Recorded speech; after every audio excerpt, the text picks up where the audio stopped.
Yo, what's up, everybody? It's me, Pete Dante, back with my boys from Project Nerd. Do you mean like sort of on... I guess I love you. Tragedy struck. I see you haven't lost your touch. Or I can do the intro, or this is the intro. I don't know. Let's just. it's happening right now. It's okay. Hey, nerds! It's Iggy and Q back for another exciting episode of Nerdcast. And when we say back, it's been, I think, what has it been? 4 or 5 weeks. 37 years. 37. Last Everything episode. 2020 and 2021 feels like Before 37 podcasts years. even existed, somehow we were doing podcasts. Awesome. Well, we are here with two incredible guests. So we have Nora Quinn and John Booch. Carnabuci, and these folks are, well, the art director and art manager at Hero Forge. So what does that mean, Nora and Booch? Why don't you tell us? Well, for those familiar with Hero Forge, you know that we make custom tabletop miniatures. We are really big on customization. There you go. There's a perfect example. As art director, all things art. So that's looking at a wide view of what's coming up with our art content and what we want to hit and what we can do that's fantastic for our users. Sweet. Yeah. Oh, sorry. No, absolutely. You go ahead. You're our guest. No. Just to add, as art manager, I work with Nora to essentially get the art made for the website. So that involves working with a really talented team of internal and external to coordinate all the meshes and all the pieces that are available on the site made and ready for users to play with and work with to their heart's content. It's a very fun process to fill out that library of pieces. Now, I have to ask, for those out there who are just kind of learning about Hero Forge and what you guys do, can you explain kind of what it is that Hero Forge is as a company? Like, what do you guys do? What do people go? I know what you do, and I'm very excited to dive into it. But for those who don't know, what do you guys do? Right. So folks may have tabletop games or other avenues where they want a character that represents themselves in physical form, and probably small physical form. And now in digital too, where they say, I want to make this character, and all the miniatures that are out there are already predetermined in terms of, what does this, let's say, dwarf look like? What does this ranger look like?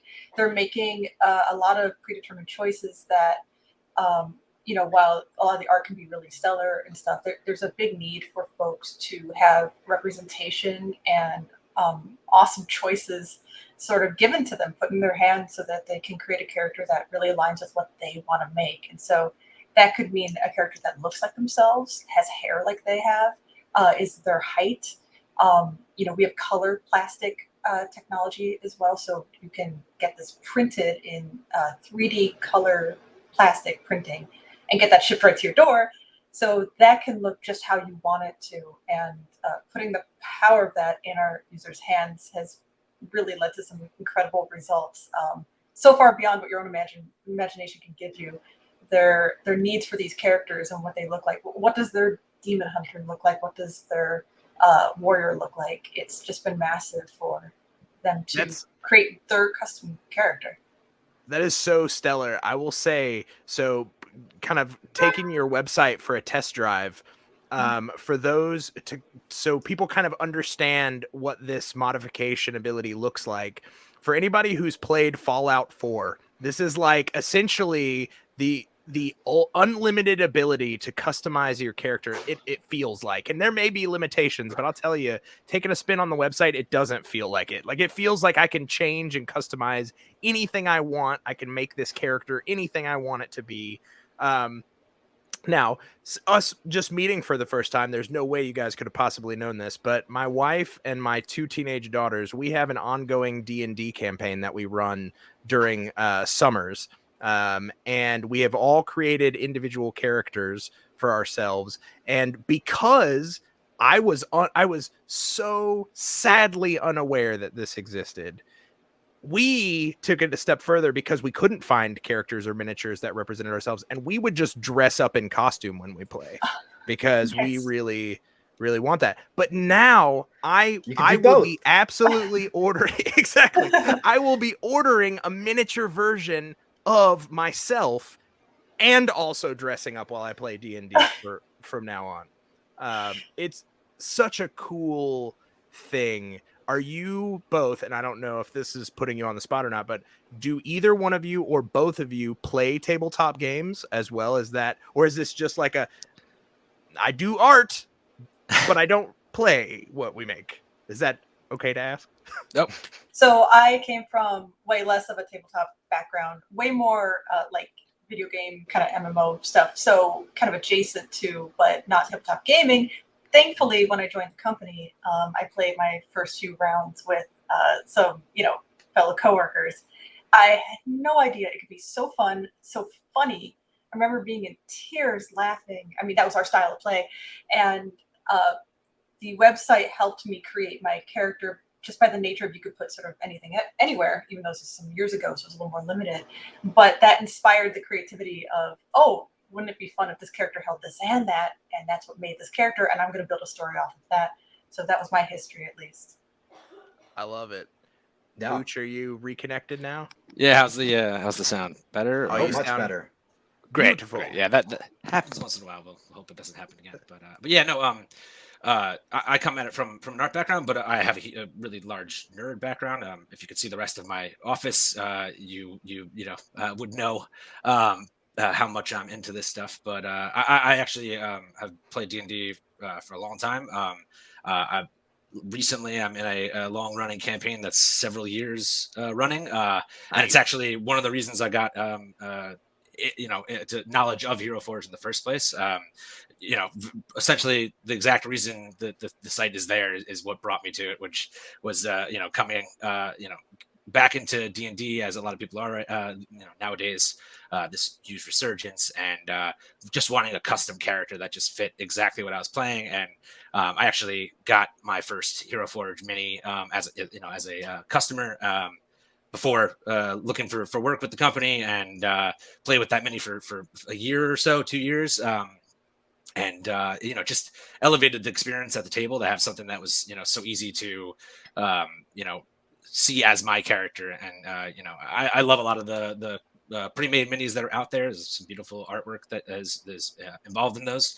But yeah, just get the feeling of having your exact one is kind of what really sealed the deal for me on the value of it. And then I just happened to look, a year or so later, and the company was looking for new hires. And so I got to join Hero Forge as a fan and actually even a Kickstarter backer for their 2.0 color printing minis, which I actually have spent the last year plus working on all the stretch goals and things for that. And it's been a really interesting nerdy journey getting to this point with the company. And yeah, I still use our minis in the current campaign, and even our digital version downloadable stuff. Due to the fact that a lot of D&D nowadays happens kind of across screens like this, this kind of situation. But yeah, no, totally. I want to point out, I don't know have y'all all seen The Green Knight at this point? I don't know. Actually have not yet, no. Okay. It looks amazing. Okay. There's a fox in it that is CGI, that is the most unrealistic thing. Like the practical effects even in that movie are amazing. And that's all I can think of when I get this figure. I'm of course blocking it with my Oh, you see with the fox there. Yeah, the little fox it's so tiny and has such detail. You can see the texture in its hair. You can, the white tipped tail, the black tipped ears and nose. The small size of brush to just be able to get that nose is insane. And when I first opened that, that's all I could think of was how amazing the fox looked in that movie and how amazing it looks there. And then the other thing is we talked about before we got on the air, this guy right here. So after I opened the box, they were sitting on my table and my daughter was like, "Is he in a wheelchair?" And I was like, "Yeah." She's like, "That's so awesome." And which was cool as a kid, for her to even recognize that. But I think I think the word I've heard multiple times is representation of you building the character that you are. And I think that's significant because we think immediately of like color of skin, genders, things like that, and don't think always of things like this when we're talking representation in games and movies and stuff. So I think that's just really cool. I also like I believe it's a bear head. I really like that. Yeah. Oh no, I was just gonna say that's awesome. I did not realize that, and that is so killer. What an awesome, like you really are taking that customization kind of to that next level, so people can really truly feel represented, Yeah. however they envision themselves or their character. And I think that that's really really really excellent. I am I so on board with that. we knew it was important to us by default. Like we all come from a place inside where I think that's important to us by nature, which is great about our team. Really smart, wonderful team. And then to see the response when we put out things like this, there's a lot of things that we can put out that increase representation. It it's this great feeling of folks saying, finally, here's this thing that is important for my character or for myself. And the feelings you get from that are, I mean, it can make you float for a long time. So For sure. it's very meaningful work in that way too. That's awesome. I mean, I can imagine because, especially in media recently across the board, a big conversation that's been had is that kind of representation and that inclusion.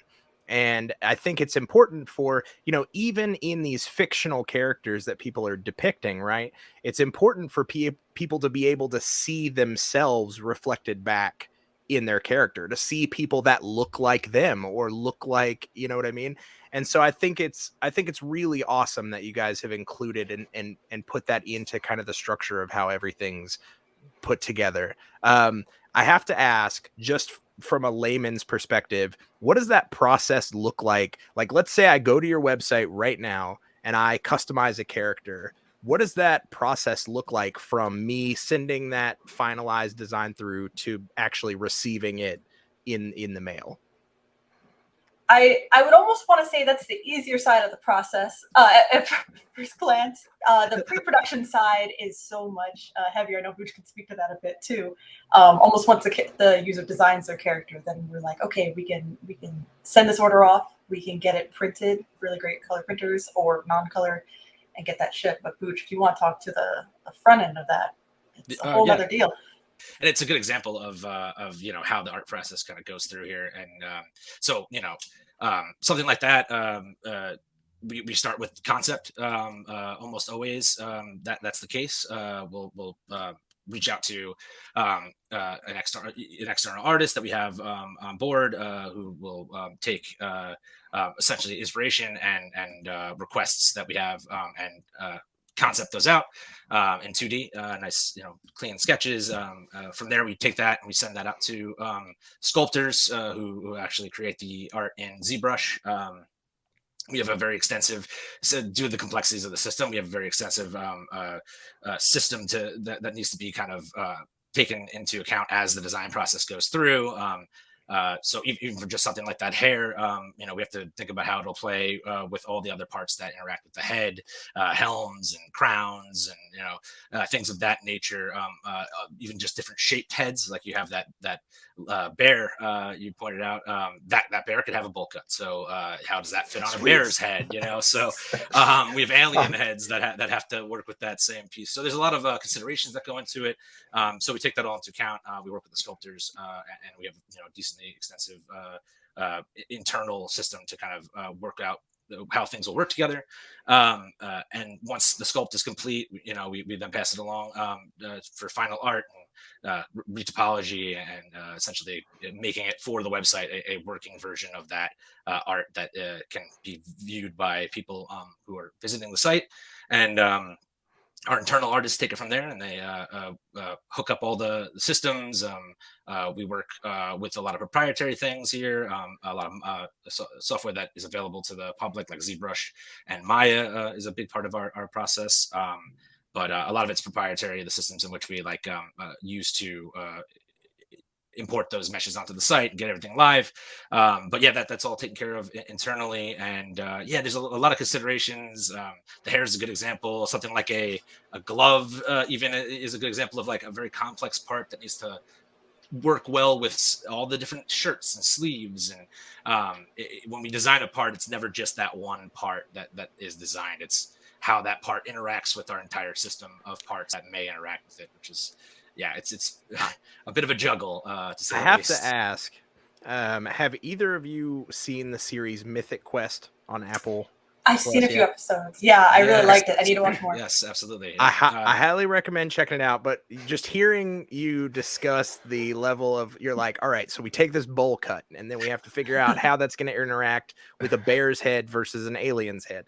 There's a kind of running series of stories where they're dealing with a shovel that is being introduced to the game, and hearing these complexities, it's so funny because it really is like, it's not as simple as just being like, we should have a shovel available now. And it's like, yeah, but like, what does that shovel do? And what does that shovel look like when it's interacting with the different type of characters? How do people hold it? Do they wield the shovel like this, or do they lean on the shovel in the ground?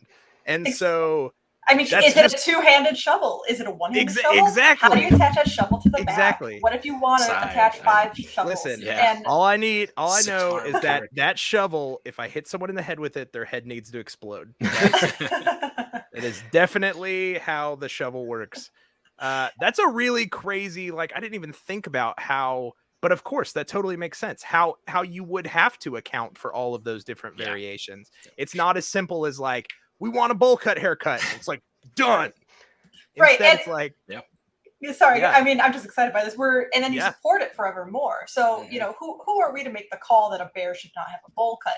You need to allow for that and let it's folks make that gorgeous. choice. It's yeah, gorgeous. I'm not The gonna bear with the bowl cut is gorgeous, by the way. I had to do it. I had to do it. And That's so we want to make those decisions in a way that users will always have that option present to them. We don't want to take back an option. So how do you make sure that you're building systems that can scale out that sort of addition, and that we're thinking wisely about what we include? We don't want to have a species come out that has limited functionality compared to another one. And so Sure. that's a lot of our discussions too, and getting the feel for that whole system of what feels right for users. What are we making sure that we're setting up right? Should we look back into the system and make it a little broader so that we're better positioned for the future to give users more of what they want? Sure. So that's always part of our conversations. Do you guys ever get to just say, all right, let's say you went and watched Ghostbusters that is coming out this week, and you were like, all right, listen, I really think there needs to be a proton pack option available. Is there anything that you have individually been like, I really want to see this, no matter how small or how big? It could be a ring. You're like, I want to make this ring. This ring has actually been passed down in my family, and I would like to model this ring after it. Is there anything that you guys individually have kind of put in and seen come to fruition, or am I just giving you ideas for the future? What do you think, Booch? I mean, there's certainly examples of that from the team at large. Personally, myself, not like specific items. We definitely, of course, have the little leeway to involve the reference that we want the artists to work on, of course, so we can work here and there with how we get things onto the site and what they look like. I think a good example that kind of butts up against the topic there is when I early on in my time here.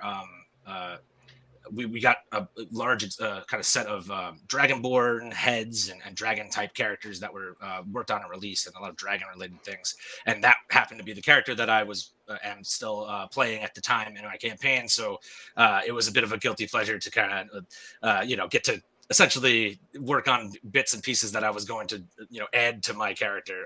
Sure. And update my former version of my character with a little bit more.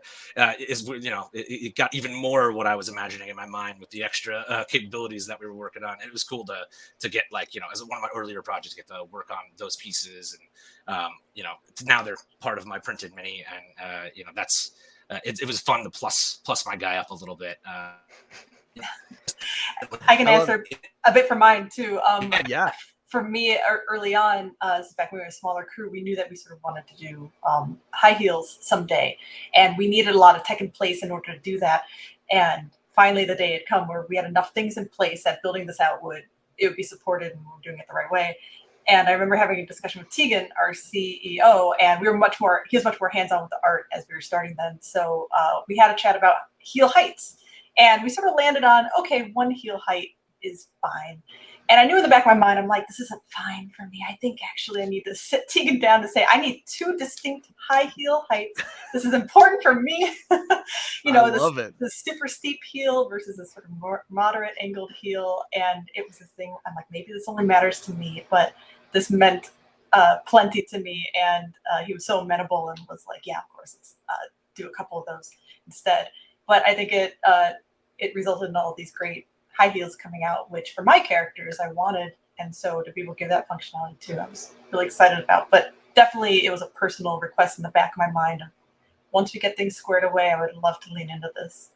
That's cool. I love that so much. That is exactly why I can never work at Hero Forge, because I am that dude who I would be like, I have this really sweet pair of glasses that I just bought, and I think that should be a character option from now on. We'll call them Q's glasses. Every week you're introducing something. All right. I'll be like, did you see this cool new Batman t-shirt I bought? I think that should be an option now on that's really wild. So outside of gaming, not to, steer the conversation in a new direction, but what are you guys passionate about aside from these kind of like character and game driven stuff? What do you guys geek out about individually? Movies, TV, comic books, video games, the whole 9 yards. Honestly, there's nice. not much I don't geek out about. It's just Star Wars is one of my biggest things. I'd say that I love. Awesome, yeah, you got something. I have Han's blaster on my arm myself. Actually. I also have a nice Leia cameo that says "I love you." Awesome. So everyone here is tattooed with Star Wars. Star Wars. Yep. Got it. I'm behind. Yeah. We got a great artist. We could totally hook you up. No problem. Yeah, I'm ready. It's time, Nora. Maybe. It's time.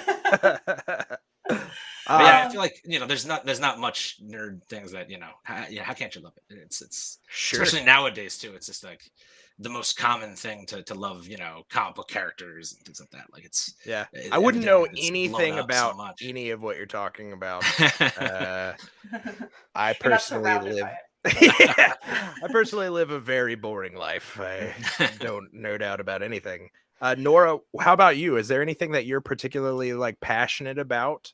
I think I'm like really late to the game, obviously on Star Wars and other IPs. So I'm like, I love Mandalorian, love it. Nice. I love the look of it, everything. I just think they're doing a great job there. I'm excited by all the future content that's coming up with that too. So I think I nerd out about that a little bit. I have a 2-year-old, so a lot of my free time is now spent chasing a 2-year-old, right? Yeah, you understand. Get it. So it really takes that free time that you have, but I do get, shows have like really good costume design, where things got really beautifully tailored and subtle in like the later seasons of like, let's say Game of Thrones. I can't help that. I think that's when in the back of my mind, I'm like, oh, we could just make these outfits in Hero Forge. We can make something like this, these beautiful materials. So I think that sticks in my mind. Yeah, for like sort of day-to-day nerdiness. Yeah, I love that because I think so. We at Project Nerd, we kind of have this motto, our credo, if you will, is that you can nerd out about anything, right? It's not just limited to comic books or movies or your traditional kind of nerd fare. We have people that nerd out about woodworking. We have people that nerd out about food. I'm not pointing at anybody, but we have people that nerd out about gardening. So it's always interesting to me to find out people who kind of deal with what would be considered a more traditional kind of nerd job or role, what they personally nerd out about. You know what I mean? Yeah. I find that super interesting. I find myself, I know it's not fun to say, but I nerd out about work. I nerd out about this sort of industry and the impact that can be made there, where you're with these amazing people at Hero Forge, this amazing team. So a team of folks that can do incredible stuff, really thoughtful about what we're doing, really excited about sort of this future we can carve out for ourselves. And that does get me a little bit nerdy about that, where I'm like, that's exciting to wake up to. I love it. Do you guys ever get to go to like events and see your things in action? Like, have you gotten to go to any of these kind of large game shows or series and see people getting excited in person? Some of our earlier folks at the company did. They, especially when we were going before COVID hit, they were going to those, and the excitement was definitely there. So they were sort of like, when we go to these things, we are feeling the excitement right up front, and I think we had a lot of attention at the tables. I was going to go when we were going to, I think in 2020, as the pandemic was going to come down the pipe, we were just sort of like, okay, we're just not going to do the conventions. But yeah, absolutely. Have you ever modeled a character face after someone you know? Like, No. and not said anything to anyone? You're just like, that's John. That is John's face. That is going to be modeled there. So we've got to get Booch into Hero Forge. So what you're saying? Definitely, 100%. Well, Are you like? And then also like, are we ever going to see Nicolas Cage added as an option in Hero Forge? Booch, I think we could say yes. I mean, I feel like the tools that someone would need to get there are on the way. Sure. And kind of to speak to the what you said earlier about being able to put your own face in it. At the moment, the people can kind of tweak our faces and mess with things here and there. But we're definitely expanding that in the future, the capabilities there. So I'd say Nicolas Cage face is probably some talented user will be able to get their dream Nicolas Cage certainly. My personal vanity is like going through the roof right now. I'm like, wait a minute, are you telling me that soon I'm going to be able to put my own face on characters? Because I need 37 minifigs that all have my face. I want an army of me that I can play with. Yeah, no, I totally get that feeling, and I have the same want as well. And what we were talking about earlier about the complexity of the system as it is, it's kind of constantly growing because we're always developing new advancements and new tools for people to kind of dig in and do even more customization, and so we end up having to factor in even more new systems and different complexities. And yeah, they're we're certainly expanding in a lot of the capabilities of the website, and yeah, I think people will be excited to see what's in store for the future when it comes to that. It's the main core of our system is to allow people to customize. So we're just getting even deeper into that, in the upcoming releases and things like that. So yeah, people should stay tuned for what's coming out. Definitely. That's crazy exciting. Well, I know my bear with the bowl cut and high heels right now is definitely. It doesn't have my custom face, but I'm pretty excited already. What's coming together there? Can you imagine a bear with a bowl cut with your face as well? That sounds haunting. I don't know. I will say though, it's so often that you think about roles like this and you worry like, oh, now that I have to deal with this every day of my life, it's taken away from the excitement. But I'm not picking that up at all from either one of y'all. Y'all still sound very excited, not only about what y'all are doing as a company, but everything around it. And it sounds like it's even pulled y'all further into gameplay and in custom characters and things like that too. Yeah, absolutely. Sure. Yeah. And it's the excitement of being on a team where we get to create, we have a mix of what we decide to create. And a lot of that is user input, very much so, because it's the users that are asking for, hey, I wish you had we just got some maracas today and a pan flute and a few other things. Certain bard-related instruments, they'll let us know that they want these things. We weigh that against what we can sort of get out real soon, what will take a little bit more R&D, and being in that position of the responsibility of that information coming in that's very meaningful to users, and then our knowledge of our sort of research and development ideas that are coming into play, and then just stuff that no one would think to ask for that we also want to do. And you sort of blend that all together and then make really good judgment calls about what's going to come out when. It just naturally keeps you very excited for what's coming up every day, I'd say. At least for me, very much so. Yeah. I like to imagine, and you don't have to tell me if this isn't the case, but I like to imagine that when I think of your offices, it looks like a medieval like kind of like storefront bazaar where you have like metal smiths that are like pounding anvils and they're like, I'm making a customized sword for this character. And you have like people that have like amazing fabrics and stuff. They're like, "What sort of fabric would you like for your character?" It's all that. It's a bazaar. There's cobblestone. Totally 100%. You heard it here exclusively on the Nerdcast.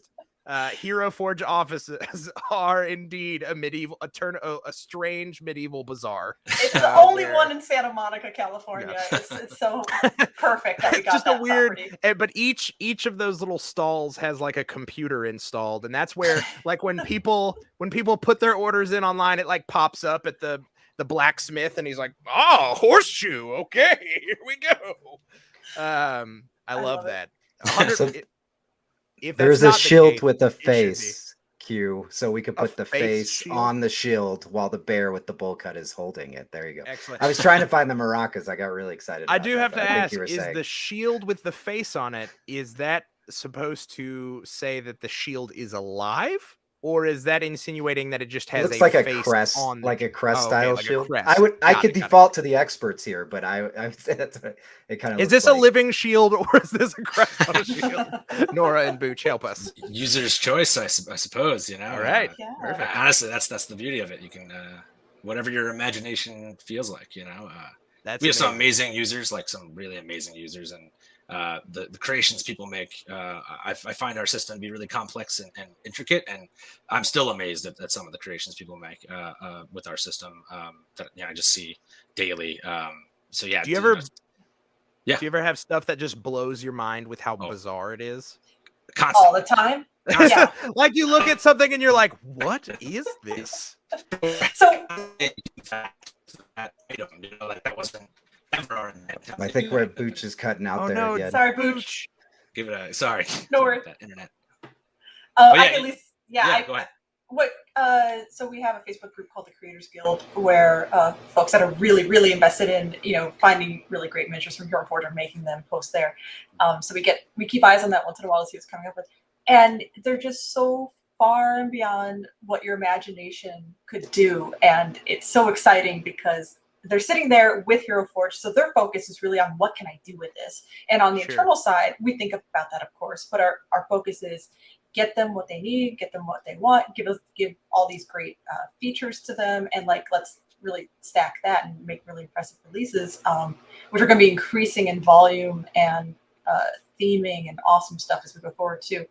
So so they're on the receiving end there in a way, other than giving us input, but they get to really work over those miniatures, and we'll post some of them once in a while in our our company chat of like. Here they are again, just blowing away expectations. What are they? X Rider 227 made Vin Diesel again. I don't know why he keeps making. This is babysitter Vin Diesel, I suppose. Someone Who made knew? Jim Carrey from The Mask today, Yep. or I What? at least saw a couple of these because the maracas came out, and so they'll do all these culture references as soon as they That's come out. Too. amazing. Yeah, Yeah, it's great. I love those. I also love the we released the ability for characters to have like 6 arms, and once that came out, the crazy spider tanks that people were making somehow. And you're like, how did you do that? It's like we designed the meshes to work correctly a certain way. You know what I mean? Like functionality is the main purpose, but there's like extra functionality that we're not really accounting for sometimes. That it's astounding to see people using things in ways you never expected. That's Always blows my mind. hilarious. Yeah, it's really Once again, another reason that I should not be let loose on this website. No, I Be had to close my tab because I was getting You're like, I'm getting in too deep. This is too much. my bowl cut bear in high heels is holding 2 mugs in one hand and a pie in the other one, and I was like, all right, at this point I've gotten too deep in. I need to get back on the. And then you podcast. heard Booch say, "Well, now you can have 6 arms," and you're like, "Okay, now I'm adding more arms." I saw to the pizza, bear." I saw apples, I could put all kinds. You said some of us like to nerd out about food, and he wasn't lying. It was so 100% true. That's killer. I mean, what Hero Forge is doing as a whole is such a fun, cool concept. At Project Nerd 2, we're all about people being creative and expressing that creativity. And I think that couldn't be more in line with what Hero Forge is doing. Hero Forge is giving people an opportunity to essentially take whatever is in their brain and physically manifest it in the real world. And that's such a cool, unique opportunity. Yeah. One of the things I love that. love too, to piggyback on that, is that a lot of our users will just make their characters. They don't necessarily print them, which is fine. You know, this is a creative outlet too, where you can just go on that site and make these characters, save them in your heroes folder, and just have them there. You can update them over time.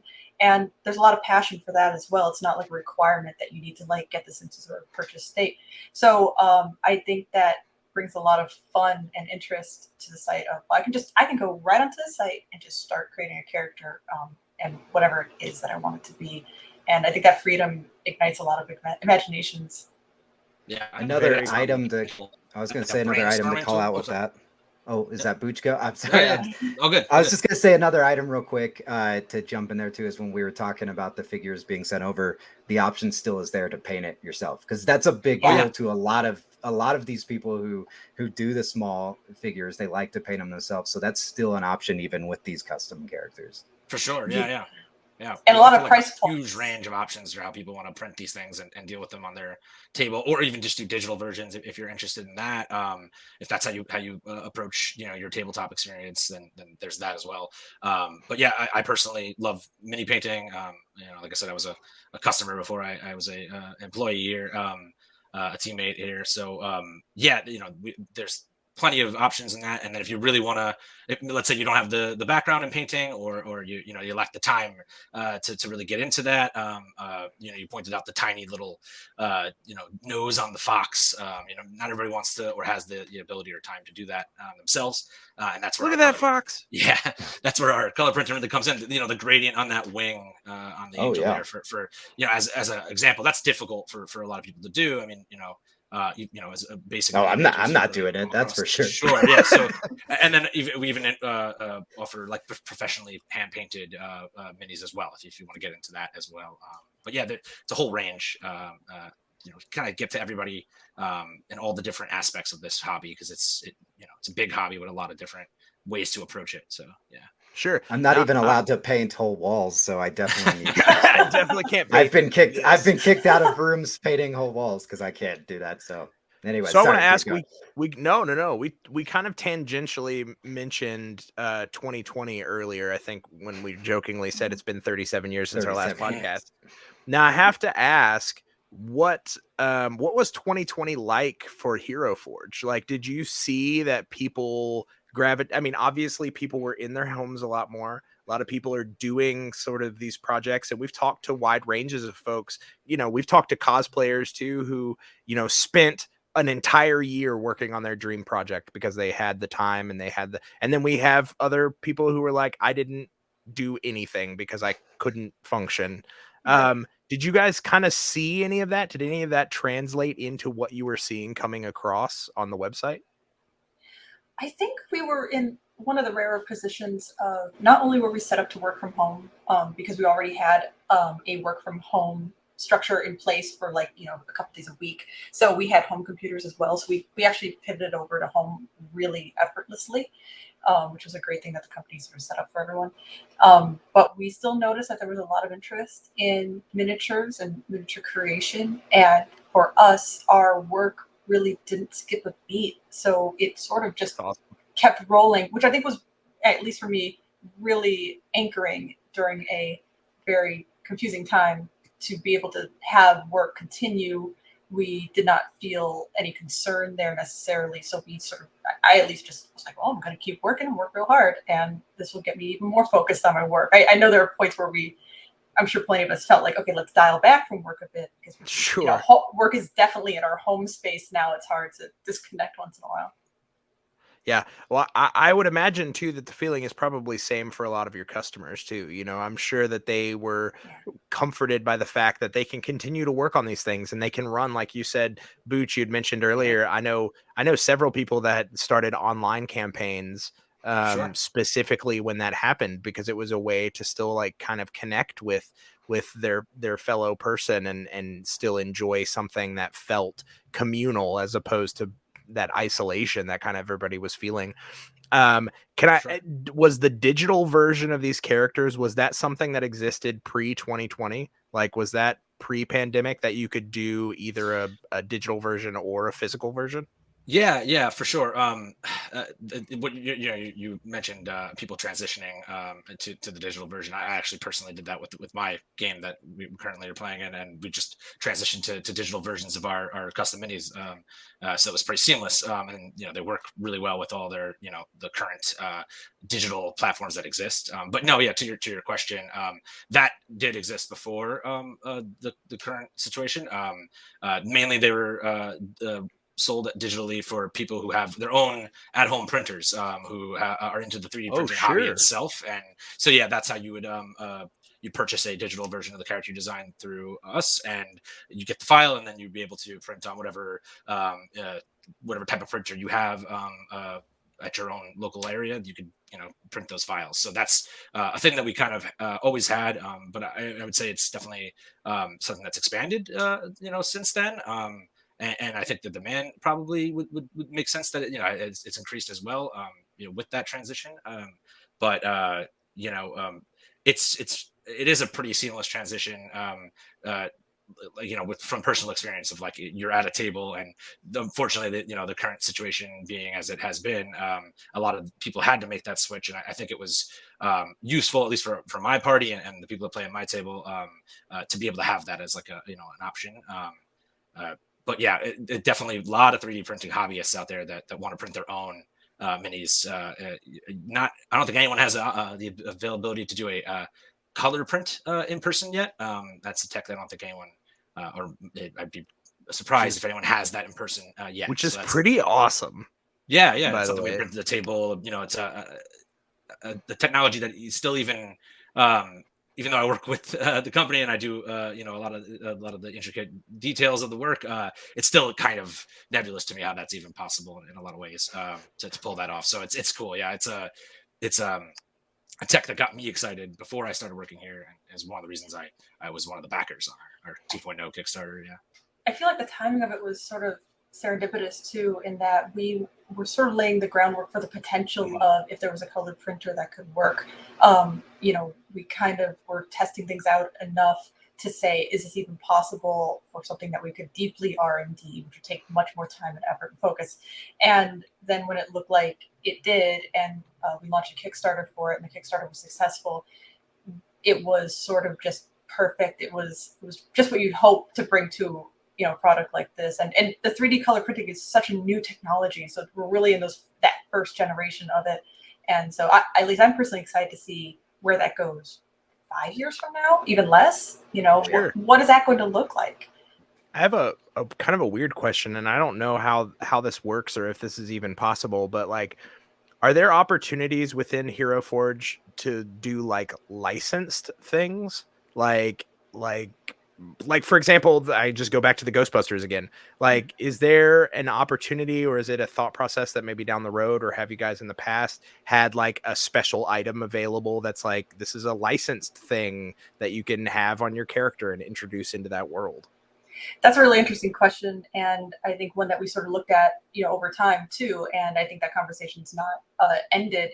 Part of the consideration when that hits something like Hero Forge is that with all the customization, there, you can put one of those IP products into that space, but then it can interact with all these other things and be sort of, there's a lot of that hands-on that can happen to that IP. So you have to be really smart and thoughtful about how you would do that, and how the IP company would want that dealt with too. There would be a lot of back and forth for something as deeply customizable like Hero Forge versus Sure. I think if you had like a one-off print and it's nothing you could ever edit, then you're like, okay, well, great. I know this prop or this piece will be right here. It's on this character. We're totally approved on it. That's not going to swap out.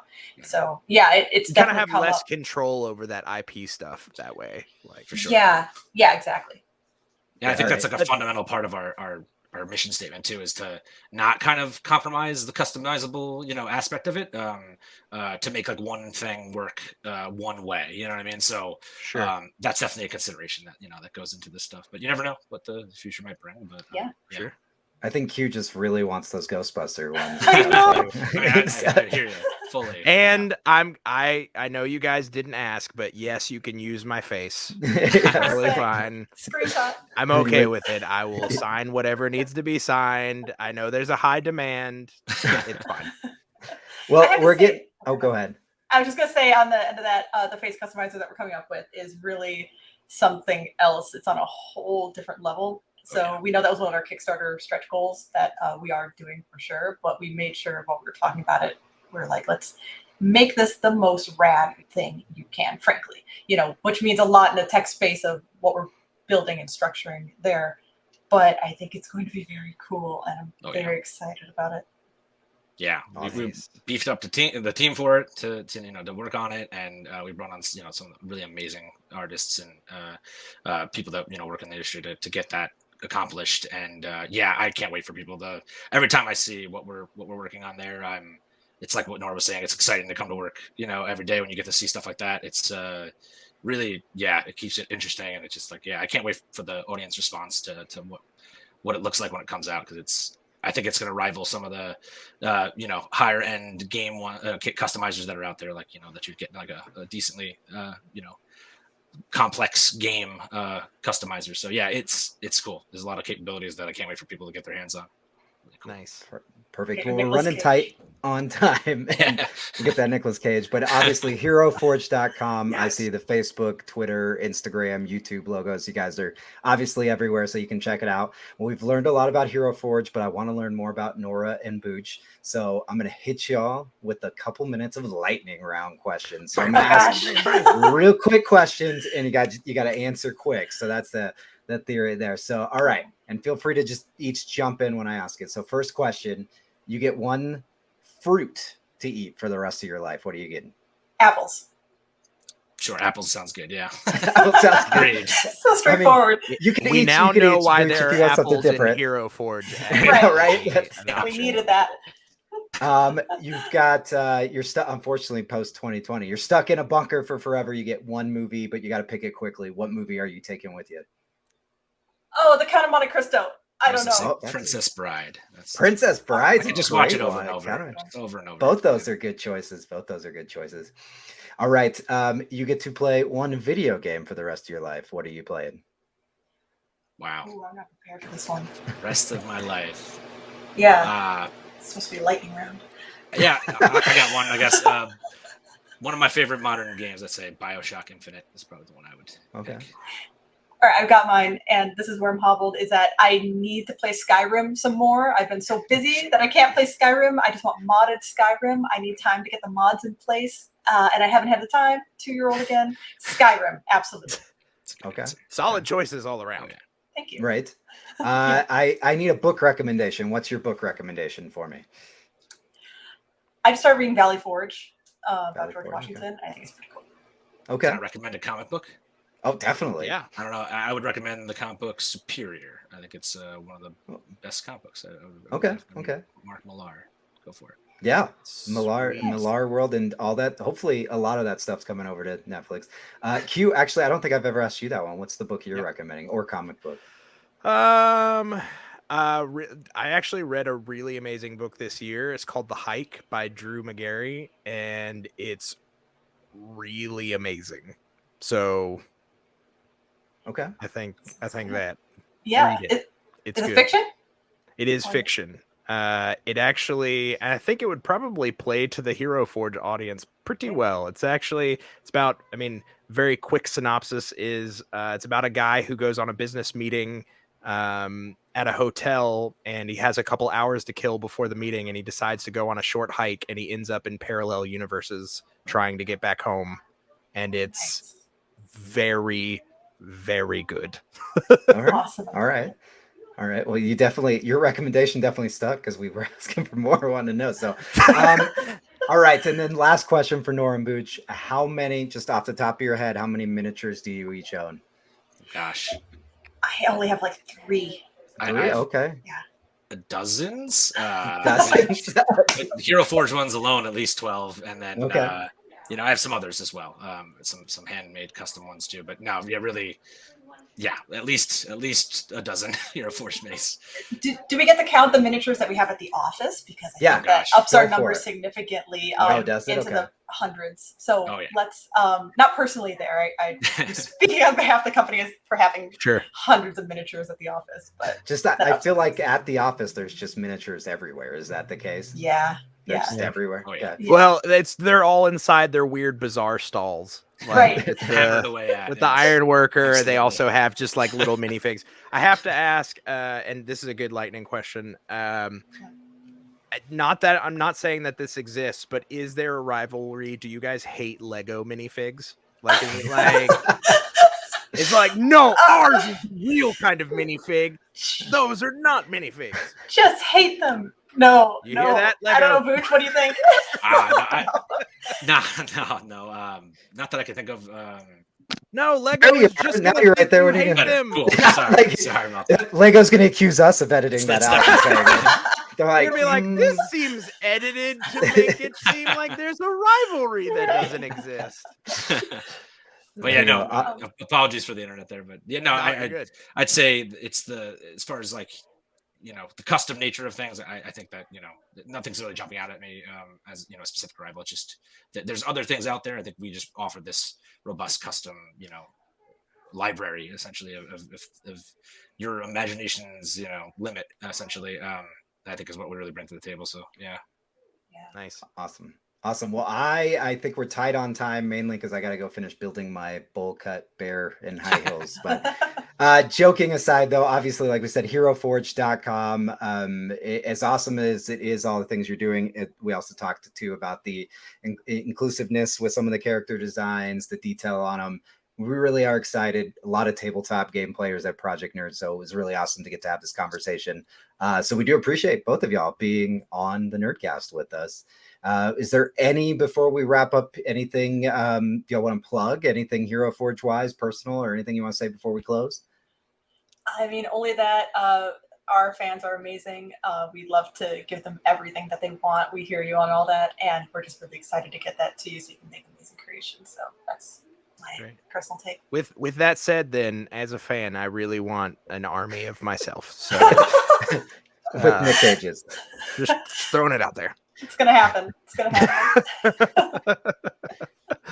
That's so awesome. You guys are the best. Hero Forge rocks. I definitely would recommend anybody who isn't familiar, go check it out. If you've been just cosplaying as your characters because you didn't think there was an option like me and my family, well, there is. And not only will it just enhance your experience, but you can keep dressing up as your character as well.